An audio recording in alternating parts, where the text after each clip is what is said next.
नमस्कार मैत्रिणींनो.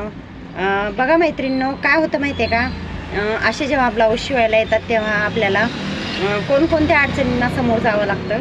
बघा, आता आजकालच्या ब्लाऊजवर बऱ्यापैकी ब्लाऊजवर म्हणजे चांगल्या साड्या असतील तर त्या ब्लाऊजवर असं वर्क येते. म्हणजे हा गळ्याला आणि हा बाहीला असे दोन वर्क येतात. पण काय होतं माहिती आहे का, आता हे वर्क, आता हे गळा आहे आणि ही बाही आहे. आणि यामध्ये जेव्हा आपल्याला कस्टमर सांगतात की आम्हाला लांब बाह्याचं ब्लाऊज शिवायचं आहे, ताई तुम्ही लांब बाही करा, तर काय प्रॉब्लेम येतो.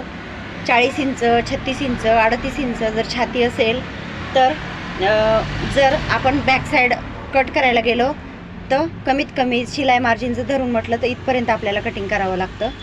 आणि मग इथे आपल्याला काय होतं, बाही जर 10.5 किंवा 11, 10.5, समजा 10.5ची जरी बाही करायची म्हटलं की मग काय होतं, तो पार्ट आपल्याला बसत नाही बाहीमध्ये. कारण आपल्याला जो बॅक साईड असतो तो आपल्याला व्यवस्थितच काढावा लागतो, जेवढा आहे तेवढा, म्हणजे कटिंगमध्ये येतो तेवढा. आणि मग ही बाही बसत नाही.